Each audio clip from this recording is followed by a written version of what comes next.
안디옥 교회가 시작된 지 25년이 되는 해입니다. 맨 처음에 교회를 같이 시작하신 분들, 그리고 교회가 시작된 이후로 함께 하신 많은 분들의 헌신과 섬김, 그리고 기도를 통해서 우리가 오늘에 이르게 됐습니다. 그동안 수고하신 여러분 모두에게 진심으로 감사를 드립니다. 여러분의 교회를 위해서 또 다른 성도들을 위해서 흘렸던 땀과 또 눈물, 그리고 수고한 것에 대한 열매가 여러분 당대뿐만 아니라 오고 오는 세대 속에 여러분의 후손들의 삶 가운데 정말 놀라운 것들로 채워지게 되기를 주님의 이름으로 축원을 드립니다. 그러나 이 시간 누구보다 영광 받으셔야 할 분은 오직 우리 하나님 한 분뿐이십니다. 성경은 누가 교회를 시작했든지, 교회가 얼마나 많은 역사를 가지고 있든지, 그 교회가 얼마나 많은 일을 했든지, 얼마나 멋진 건물을 졌든지 상관없이 교회는 내 것, 하나님의 것이다라고 말씀을 합니다. 그러므로 교회의 주인은 하나님 뿐이시고 모든 성도들은 단지 주님의 교회를 섬기는 관리인일 뿐인 것입니다. 우리가 안디옥 교회를 우리 교회라고 부릅니다. 그러면서 사랑하고 섬겨왔지만 이 교회의 주인이 우리가 아니라 주님이라고 하는 사실을 분명히 알아야 합니다.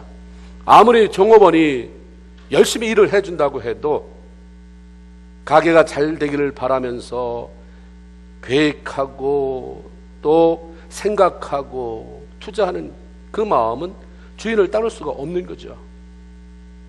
관리인이 주인의식을 가지고 열심히 내는 것은 정말 필요하지만 마치 제가 주인인 것처럼 착각해서 주인을 무시하고 주인의 말에 불순종하고 고집부리며 제 마음대로 한다고 한다면 그때부터는 그 종업원 때문에, 그 관리인 때문에 문제가 심각하게 생기는 것입니다.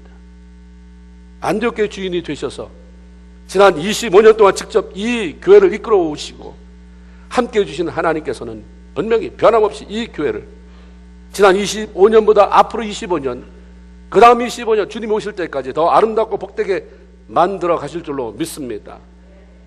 본문에는 바벨론 교회, 바벨론 포로 생활에 지쳐 있던 그 소망을 잃고 살아가던 이스라엘 백성들에게 들려주시는 하나님의 위로와 소망의 메시지입니다.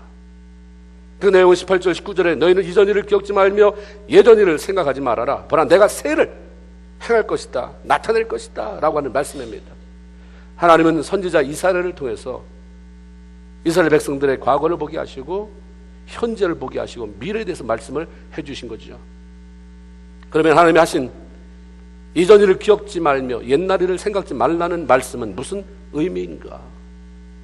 이전 일이라고 하는 것은 이 본문에서 이스라엘 백성들이 애굽에서 탈출한 이후에 홍해를 건너야 했을 때에 하나님의 기적적인 방법으로 그 바다를 열어주시고 길을 만들어 주셨던 사건을 의미합니다. 강한 바람이 불어오게 해서 그 수심이 얼마나 깊은지 알 수 없는 그 홍해를 갈라놓으시고 길을 만드시고 이스라엘 백성들이 거기 질척질척해서 빠지지 않도록 그걸 뽀송뽀송하게 말려주셨다고 말하죠. 이스라엘 백성들은 건너가게 하시고 쫓아오던 애국 군사들은 그 물속에 수장시켜버리는, 그 물속에 잠겨 죽게 했던 사건, 이것보다 더 큰 기적이 어디 있겠습니까? 그때 놀라지 않을 수 없어요. 누가 시키지 않아도 입이 벌어지는 거예요.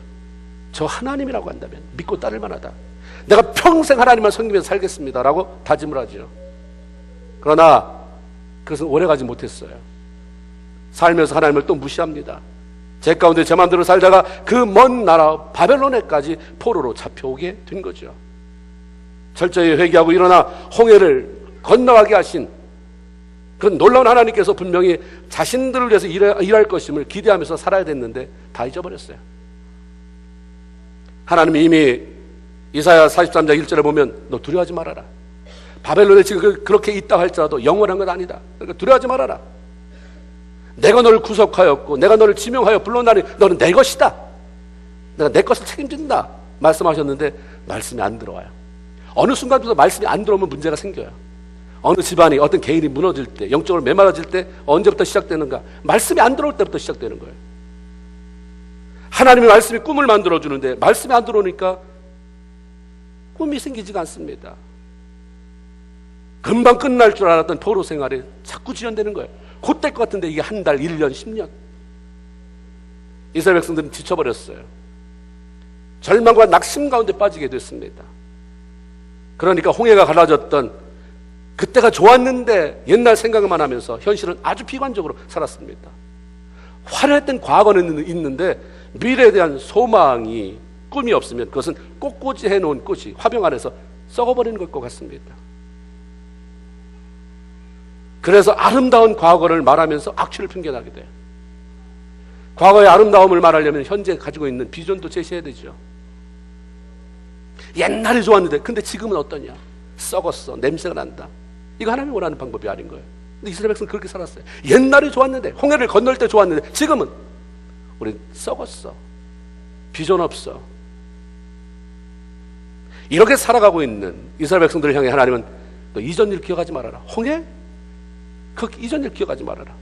내가 새 일을 행할 것이다 라고 말씀하죠. 이전 일 기억하지 말며 옛날 일을 생각하지 말아라고 하는 그 말씀이 뭡니까? 홍해가 갈라진 것, 그 별 볼 일 없기 때문에 하나님이 무시해버리라고 한 게 아니에요. 그것도 대단한 기적이고 놀라운 일이었지만 앞으로 내가 너희들을 위해서 행할 일들은 이것보다 더 놀라운 것이다. 나 하나님을 제한시키지 말아라. 지난날에 여러분을 위해서 했던 그 하나님이 여러분의 인생의 맥시멈입니까? 그건 가장 바름 라인이에요. 아무리 대단한 것이 여러분 경험했다 할지라도 거기부터 시작되는 거예요. 하나님은 무한하기 때문인 거예요. 이스라엘 백성들이 하나님을 제한시켜 놓으니까 하나님이 그걸 풀어놓는 거예요. 먼저 옛날 거 생각하지 말아라. 기억지 말아라. 더 나아가서 이런 일을 기억지 말라고 하는 것은 과거에 영광스러웠던 일에 내가 뭘 좀 했다는 것에 집착하지 말아라. 앞으로 생겨날 더 크고 영광스러운 일에 너희 초점을 맞추고 그것 사모해라라고 하는 말씀입니다. 신앙인의 삶은 과거를 존중히 하고 소중히 여기면서도 미래를 향해 나가야 하는 것입니다. 안디옥교회도 마찬가지죠. 지난날 하나님께서 우리를 위해서 행하신, 안디옥교회를 위해서 행하신 일들이 얼마나 많은지 알 수 없어요. 아까도 잠깐 여기 동영상에 나와 있지만 윤영숙 원사님 댁을 시작으로 예배 조서를 4번이나 옮겼어요. 옮길 때마다 건강하게 성장시켜서 옮겼습니다. 생각지도 못한 기도원 부지 150에이커를 허락하셔서 거기 건물을 짓고 성도들이 꾸준히 올라가서 기도하게 했어요. 기도의 사람들이 생겨나게 만들었어요.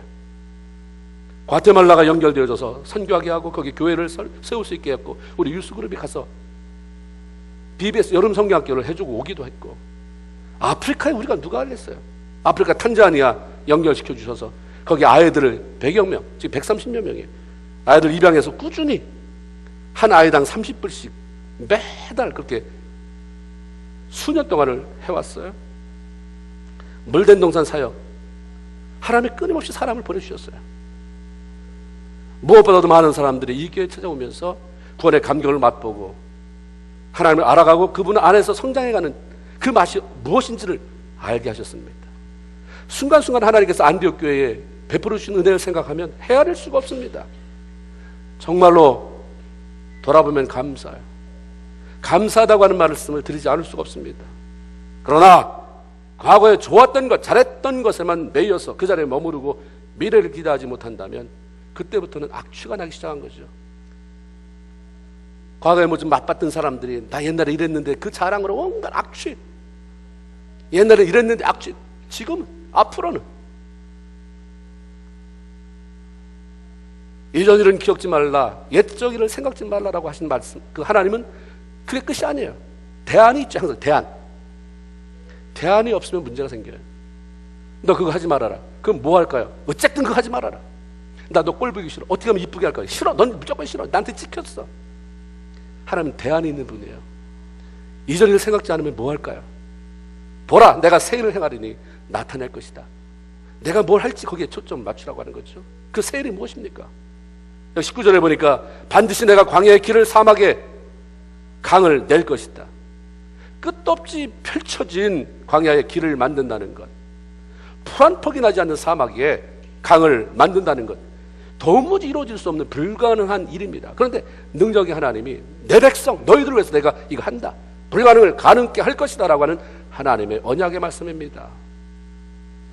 포로 생활을 마치고 해방되어서 조국으로 가는 일, 이제는 너 다 힘 뺐지, 안 된다고 포기했지, 불가능하다고 생각하지? 내가 그거 가능하게 할 걸 이제 네가 봐라. 이런 말씀입니다.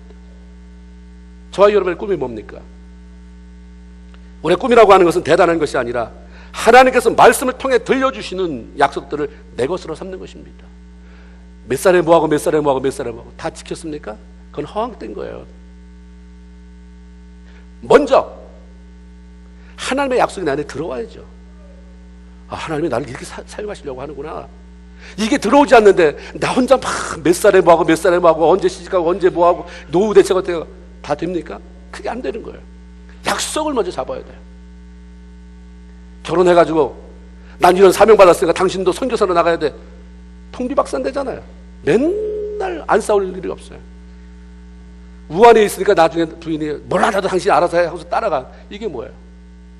남자가 먼저 하나님 안에서 비전을 받고 이 비전을 맞는 하나님 사람을 주세요 하고 만나야 그 다음에 만나자부터 하나님 앞에 준비되어져 가는 거죠.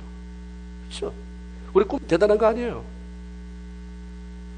하나님이 하신 말씀 중에서 어떤 걸 네가 잡았느냐? 내가 새 일을 행하리라. 이게 뭐예요? 이스라엘 백성의 꿈이잖아요. 내 포로를 해방시킨다. 어떻게 해방시킬지는 모르지만 하나님이 주신 꿈이에요. 어떻게 해방됐습니까? 전혀 하나님하고 상관없는 고레스 왕이라고 하는 대단히 강팍한 사람의 마음을 움직여서 니네들 다 네 나라로 돌아가라. 그렇기 때문에 어떻게 성취될지 몰라요. 그냥 하나님 약속을 잡으세요. 이게 꿈인 것입니다. 하나님께서 보라 내가 새 일을 행하리니 말씀하셨으니까 구체적으로 그게 뭔지 우리는 몰라요. 그러나 앞으로 우리 삶에 우리가 섬기는 이 안디옥 교회에 좋은 일이 많이 생길 것이라고 하는 그런 기대를 가지고 준비하며 살아가야 하는 것입니다. 그 준비라고 하는 것은 하나님께서 안디옥 교회를 위해서 마음껏 멋진 일들을 펼쳐 나가실 수 있도록 환경을 마련해 드리는 거예요. 여러분 교회를 위해서 뭘 할까요? 주님의 교회인데 주님이 주님의 교회를 위해서 사는 것보다 우리가 뭘 더 잘할 수 있는 게 있습니까? 없습니다. 그분이 일할 수 있는 환경을 만들어 드리는 것입니다. 하나님은 죄를 싫어하시고 그렇게 말씀하시니까 우리가 할 수 있는 일은 하나님 일하실 수 있도록 자꾸 회개하는 거죠. 자꾸 회개.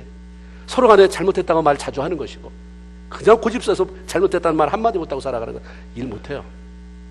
내가 조금 잘못했지만 많이 잘못했다 풀어놓고 하나님은 질서의 하나님이시기 때문에 다툼과 무질서한 곳에서는 일할 수 없어요. 그러니까 자꾸 질서를 만들어가는 거예요. 하나님 감사로 예배하는 자가 나를 영화롭게 한다고 말씀하셨기 때문에 원망과 불평으로 가득 찬 환경 속에서는 하나님의 뭔가 놀라운 계획을 펼쳐나갈 수가 없는 거죠. 하나님은 성도의 기도를 통해서 일하시는 분이기 때문에 기도가 없으면 하나님의 능력이 나타나질 않아요. 우리가 교회를 구원의 방주라고 말합니다. 배라고 말하죠. 죄로 인해서 죽어가는 사람들을 살려내서 거기에 싣고 함께 천국을 향해서 나아가는 항해가는 배라고 하는 표현입니다. 교회 배. 여러분 생각해 보세요. 배가 목적지를 향해서 떠가는데 반드시 필요한 것은 물입니다. 물이에요, 물. 물이 필요하기는 하지만 그 물이 뱃속으로 들어오면 안 돼요. 절대적으로 필요한데 그 물이 어디에 있느냐예요. 만약 그 물이 배 안쪽으로 들어오게 되면 결국 그 배는 침몰하게 됩니다. 바닷속으로 가라앉을 수밖에 없습니다. 교회라고 하는 배가 안디옥 교회라고 하는 배가 계속해서 떠가게 되는 데 있어서는 은혜라고 하는 물이 필요합니다. 이 은혜의 물이 차오르게 하는데 필요한 것은 성도들의 기도인 것입니다. 그러니까 기도하지 않는 교회는 문제가 생길 수밖에 없는 것이고 기도하지 않는 교회는 침몰할 수밖에 없는 것이에요. 그리고 교회 안에 교회라고 하는 배 안에 들어와서 배를 침몰시키는 물은 원망 불평의 물입니다. 원망 불평이라고 하는 물은 절대로 배를 띄워주려고 하지 않아요. 그래서 어떻게 했었는지 안으로 들어와 배를 가라앉히려고 하고 사람을 죽이려고 듭니다. 여러분 생각해보세요. 원망 불평이 많은 집안이 잘 되는 거 보셨어요? 주인과 종업원 관계 속에서 원망 불평이 많은데 잘 되는 사업들을 보셨습니까? 절대 그렇잖아요. 원망 불평으로 배를 가라앉히지 않고 은혜의 물로 배가 뜨게 하는 것은 성도의 몫입니다. 사람들이 목사님의 비전이 뭐냐고 물어봐요. 나는 그냥 내가 목회하는 동안에 이 교회에 원망 불평 쫓아내는 것이다. 그러기 위해서 감사로 채우는 거죠. 그래서 저는 원망 불평하면 그냥 들어요. 그냥. 그리고 하나님 저거 안 되게 해주세요.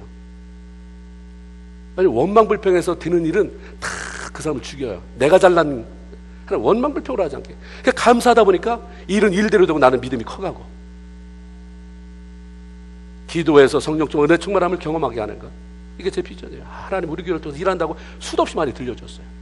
저에게도 그런 감동을 주셨고, 기도하는 분을 통해서, 집회 오면 부흥 강사를 통해서. 그게 뭔지 우리는 몰라요.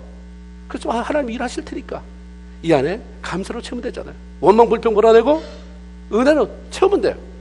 그러면 이 배에 선장 되시는 주님께서 가장 좋은 길로 우리 배를 이끌고 가실 줄로 믿습니다. 여러분을 끌고 가려고 하지 마세요. 우리가 배를 끌고 가려고 저 사람 비호하고 저 사람 원망하고 저 사람 시기하고 질타하고 뭐가 되겠습니까? 우리는 할 수 있는 게 아무것도 없어요. 뭐 하면 됩니까? 원망 불평 버리고 감사하면 돼요. 은혜의 수위가 차오를 수 있도록 기도하면 됩니다. 앞으로 25년 동안 50년 동안 해야 될 일은 따라하세요. 원망 불평 버리고 감사, 은혜 충만 성령 충만 후의 기도, 감사와 기도야. 감사와 기도. 이거면 그 다음에 하나님이 알아서 하십니다. 알아서 하세요. 뭐 할 건데, 내년에 뭐 할 건데, 뭐 할 건 몰라도 괜찮아요. 감사 기도하면 하나님이 하나님의 교회를 이루어하실 줄로 믿습니다. 할렐루야. 아멘. 우리 다 같이 일어나세요. 우리 가디스 서그도 한번 찬양합시다. 우리 주님 좋으신 하나님 우리 찬양합시다.